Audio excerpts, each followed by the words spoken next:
Yo tout le monde, j'espère que vous allez bien.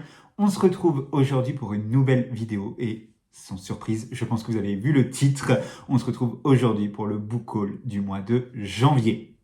Un mois de janvier où forcément il y a eu les soldes et donc forcément les soldes sont passés par là et ont entraîné quelques petits achats qui n'étaient pas forcément prévus, mais je trouve que j'ai été assez sage quand même comparé à certaines années. Donc normalement la vidéo ne va pas durer trop longtemps. On y va? Let's go.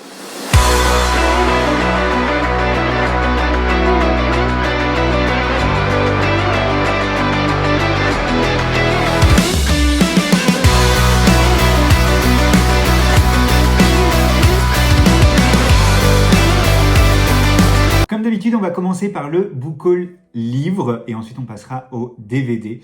Concernant les livres, au début du mois de janvier, je crois que c'était au début, j'ai été faire un petit tour à Noz, comme je vais faire de temps en temps. Je ne sais pas si vous vous rappelez, au mois de décembre, dans le book haul, j'avais acheté, mon père m'avait offert 3 BD de classiques qui étaient du coup adaptés en bande dessinée. J'ai été au mois de janvier, il y en avait encore, et j'ai pas résisté et je me suis dit, oh allez, pour compléter la collection, j'ai craqué pour 4 exemplaires, 4 tomes, voilà. Donc le premier que j'ai pris, c'est 20 000 lieues sous les mers, que j'ai lu au mois de janvier, à peine acheté, à peine lu.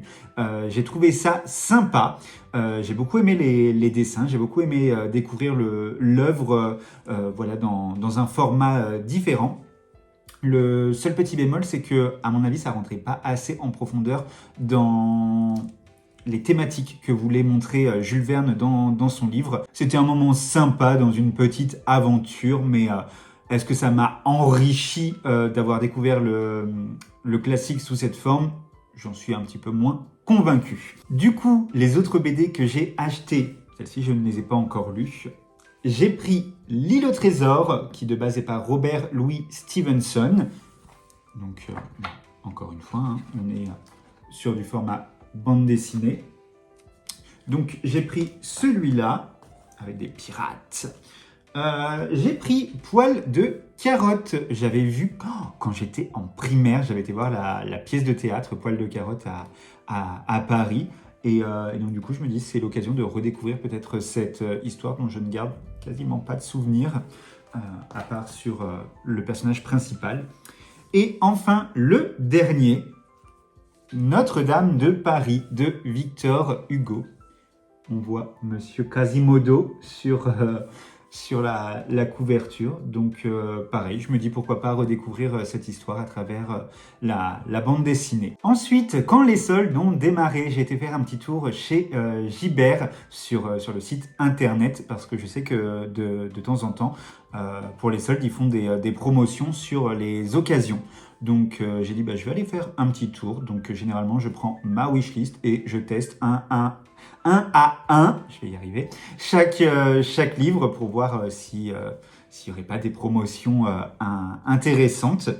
Et ce fut le cas. J'ai testé un livre par hasard parce que, très honnêtement, je ne pensais pas me laisser tenter par cette histoire. Je vous en ai parlé dans un tag. C'est un livre dont on m'a rabattu les oreilles. Et finalement, il était à un prix hyper intéressant. J'ai dit, allez, pourquoi pas, ce sera l'occasion de le découvrir, de me faire un avis pour voir si il mérite la hype que Céline lui fait. J'ai pris le premier tome de Bigoudi et Petites Enquêtes, qui est écrit par Naël Charles aux éditions Archipoche. On est ici sur un cozy mystery avec Léopoldine Courtecuisse, qui est coiffeuse, je crois, ouais, et qui va faire une petite enquête, qui va se mêler d'une enquête, un truc comme ça. Donc, Céline Candichai en parle à longueur de temps. Elle a convaincu tout le monde, elle s'est fait un harem de lectrices de Bigoudi et Petites Enquêtes. On va voir si je vais rentrer dans le harem ou si je vais fuir loin, très loin de ce groupe de lecteurs. Et mon dernier achat livresque de ce book haul, c'est un livre que j'avais très hâte de recevoir. Je l'avais précommandé ce que je ne fais jamais. Mais là, vraiment, j'avais trop envie de le recevoir. Il est écrit par une autrice que j'adore. À chaque fois, elle signe un coup de cœur pour moi. Et il s'agit de Just Pretend, écrit par Sonny Way Loomis. On est ici sur de l'auto-édition et moi j'ai pris la version hardback. Je ne vais pas trop vous en dire parce que moi-même je ne veux pas trop en savoir. Tout ce que je peux vous dire, c'est qu'on est ici dans une romance MM sur fond de musique parce qu'on va suivre la famille Tennyson qui a un groupe un peu à l'ambiance Jackson 5, vous voyez un peu le genre, un groupe familial de musique et l'un des membres va partir et il va être remplacé par un nouveau membre du coup extérieur à la famille et de ce que j'ai compris, il va y avoir un rapprochement entre l'un des membres et le petit nouveau. C'est tout ce que j'en sais, c'est tout ce que j'ai besoin de savoir. Encore une fois, Sonny Way Loomis, pour moi, c'est gage de qualité. Moi, sa plume, elle marche à chaque fois. Elle signe parmi mes plus gros coups de cœur que j'ai eu en livre avec Apprends-moi à voler, avec N'oublie jamais. Donc voilà, je suis très content d'avoir reçu ce livre. En plus, avec la précommande, j'ai eu des petits goodies. Je vous montre, j'ai eu un petit marque-page avec la couverture et j'ai surtout eu cette magnifique illustration de ces deux personnages. Donc c'est une illustration, je crois, signée Nicolas Jamono et je suis fan. En plus avec le petit t-shirt Nirvana, je suis un fan absolu. Donc trop content, j'ai hâte de me plonger dans cette histoire. Je pense que je vais encore une fois vibrer. On passe maintenant au DVD. Encore une fois, après le lancement des soldes, j'ai craqué pour un coffret DVD d'un acteur que j'aime beaucoup, qui réunit 3 de ses films. Un coffret spécial Pierre Ninet avec 3 films à l'intérieur qui étaient à moins 50%. Ça, c'est toujours cool parce qu'à Noël, on a toujours des coffrets DVD et tout. Et quand tu attends un petit peu, au solde, généralement, ils sont à moins 30 ou moins 50% pour la plupart. Donc, moi, je me précipite pas sur les coffrets qui sortent. J'attends un petit peu. Et généralement, on a des belles surprises comme avec ce coffret-là. J'ai pris ce coffret parce qu'il y avait 2 films qui me tentaient énormément, que j'avais très envie de voir. Le troisième, je ne le connaissais pas. Mais parmi les films qui me tentaient vraiment, il y a Sauver ou périr. Ah, il va y avoir un reflet parce qu'il est toujours enveloppé. Mais on va être ici sur un sapeur-pompier qui, lors d'une intervention, va être brûlé. Il va se réveiller dans un centre pour grands brûlés. Et sa vie va basculer du coup. Et voilà, c'est un film qui a l'air très touchant, dont j'ai entendu beaucoup de bons retours. Et voilà, moi j'adore Pierre Ninet, j'adore que ce soit d'un côté dramatique ou d'un côté humour. J'apprécie beaucoup cet acteur, je trouve qu'il dégage quelque chose. Et donc du coup, voilà, celui-là faisait partie des films que j'avais très envie de voir. Et donc du coup maintenant, il n'y a plus qu'à. Le deuxième film que je voulais absolument voir avec Pierre Ninet et qui était également dans ce coffret, donc forcément j'ai craqué, c'est Boîte Noire. Encore une fois, on a le reflet parce que sous blister. On va être ici sur un jeune homme qui va enquêter sur un crash d'avion ou une catastrophe aérienne, on nous dit. Donc j'avais vu la bande-annonce et la bande-annonce m'avait donné très envie. On va être vraiment sur une enquête. Je crois que c'est un vol entre Paris et Dubaï et il y a un avion qui va se crasher. Et donc ça va être toute l'enquête autour de la boîte noire, d'où le nom, pour savoir ce qui s'est passé. Ça avait l'air vraiment très sympa, très intriguant. Et vraiment, je vous dis, la bande-annonce, elle m'avait cueilli. Donc j'avais très envie de le découvrir. Ça va pouvoir être chose faite. Et le troisième film de ce coffret, par contre, celui-là, je n'en avais jamais entendu parler. Donc, je n'ai même pas vu la bande-annonce. Ce sera la surprise quand je le regarderai. Et il s'agit de Goliath, avec notamment Gilles Lelouch qui joue dedans. On est ici, on nous dit, dans un thriller écologique palpitant. J'ai lu le résumé qui est très succinct à l'arrière. On nous dit juste que c'est 3 destins qui vont se croiser dans une lutte. Donc, à mon avis, une lutte écologique. Ça a l'air sympa. Pour vous dire, vraiment, j'ai pas vu la bande-annonce. J'irai à l'aveugle dans ce film. Mais encore une fois, il y a Pierre Ninet. Donc, je veux le voir. Encore une fois, sur Amazon, je me suis fait un petit achat pour les soldes. J'avais eu à Noël il y a 2 ans, je crois qu'il y a 2 ans, j'avais eu le DVD du Bazar de la Charité. J'avais eu un coup de cœur pour cette mini-série historique que j'avais trouvé vraiment géniale. Avec les mêmes actrices, c'est l'année dernière, je crois, qu'a été diffusée la série Les Combattantes, que j'avais trop envie de... Je l'ai vu, je l'ai adoré, et j'avais envie de l'acheter pour l'ajouter à ma collection. Sauf que les mini-séries de TF1 ne baissent jamais au niveau du prix, elles sont bloquées à 20 €. Sauf que là, je suis tombé sur un coffret qui faisait revenir le DVD des Combattantes moitié moins cher.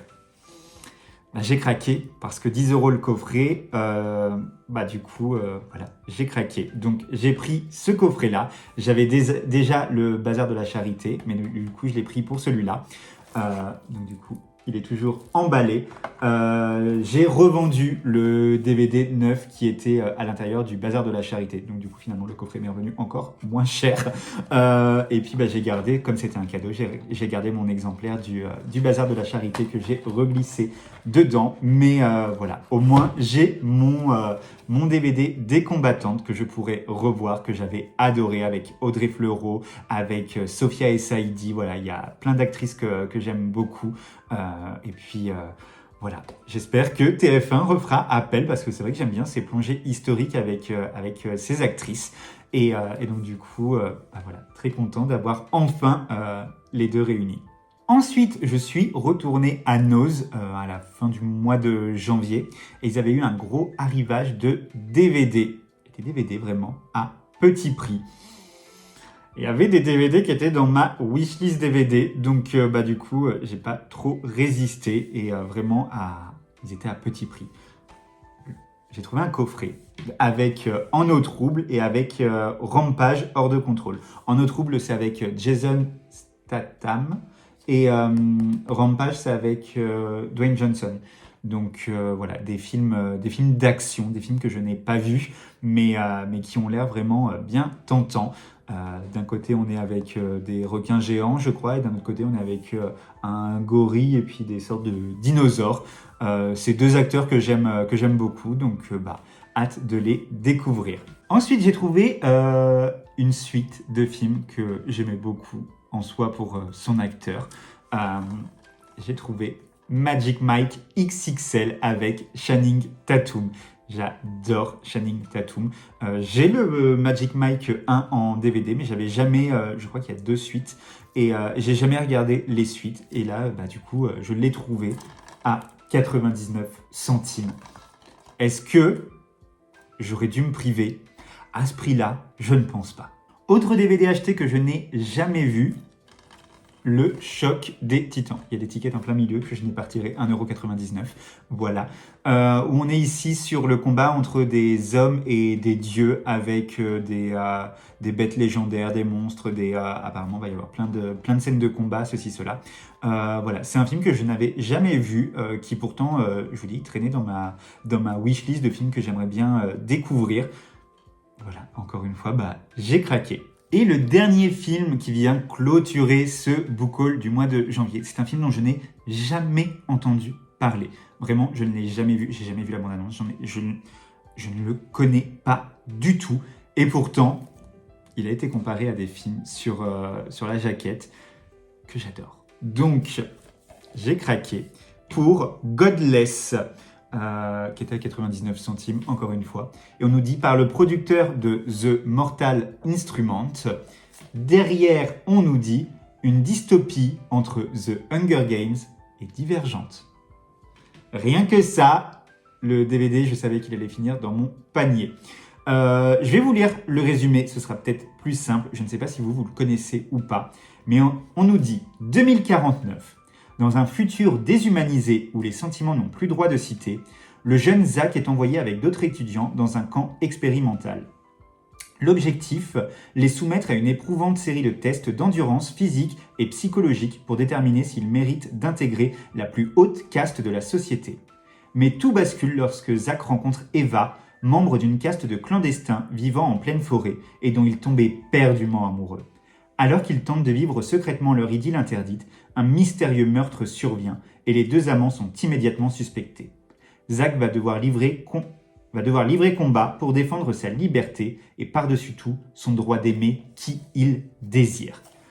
Vraiment, j'ai trouvé des vibes à la Divergente, à la Hunger Games. J'espère que il est à la hauteur parce que franchement, après ce résumé, après ces comparaisons, j'en attends beaucoup. Donc, je vais me le garder pour avril autour de la SF. Il fera parfaitement le job dans ce challenge. Mais voilà, ça a été la bonne surprise. Et voilà, c'est fini pour ce book haul du mois de janvier. Je pense qu'on peut être d'accord pour dire que j'ai pas trop craqué. Ça a été beaucoup de bonnes affaires, de petits prix. Donc, je pouvais pas trop passer à côté. On va se rassurer comme ça. En tout cas, voilà. N'hésitez pas à me dire s'il y a des livres ou des films que vous connaissez, que vous avez lus, que vous avez vus, que vous avez aimé, que vous avez pas aimé, peut-être. C'est pas grave, ça arrive. En tout cas, n'hésitez pas à me laisser un petit commentaire et un petit like, ça fait toujours plaisir. Je m'arrête ici. Je vous souhaite une belle journée et je vous dis à bientôt. Ciao!